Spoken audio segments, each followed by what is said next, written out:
Hello everyone, बघूया आपण 16 डिसेंबर 2025 हा दिवस तुमच्यासाठी काय घेऊन आला आहे. 16 डिसेंबर 2025 च्या एनर्जीज कशा आहेत तुमच्यासाठी. ठीक आहे, ओके. स्वतःसाठी वेळ काढावासा वाटतोय तुम्हाला असं दिसतंय मला. Again same. ओके, सो हे कार्ड मला सांगते की काही गोष्टींमुळे तुम्ही दुःखी झालाय आणि ह्या सिच्युएशन पासून थोडासा पळ काढायचा प्रयत्न आहे किंवा प्रवासाचे योग आहेत. एका ठिकाणाहून दुसऱ्या ठिकाणी जाण्याचे योग आहेत असं दिसतंय मला.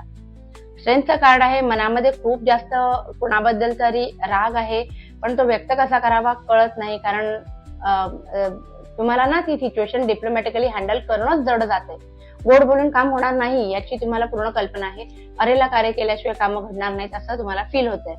म्हणजे 16 डिसेंबरला असं तुम्हाला फील होणार आहे. क्वीन ऑफ पेंटाकल्स सांगते की इन्व्हेस्टमेंट चांगल्या कराल, पैशांशी संबंधित निर्णय चांगले घ्याल आणि स्वतःसाठी वेळ काढाल असं दिसतंय. ठीक आहे, आणि पुन्हा 8 ऑफ वॅन्ड्स आलेलं आहे जे सांगतं की प्रगती. 16 डिसेंबरला तुमची प्रगती चांगली होताना दिसते. वॅन्ड्सचे कार्ड हे एअर ट्रॅव्हल पण दाखवतात. So it is very much possible तुमच्यासाठी की एखादा लांबचा प्रवास तुम्ही करू शकाल आणि प्रगती, दोन अर्थ याचे नक्कीच असतात. Thank you so much. Bye bye.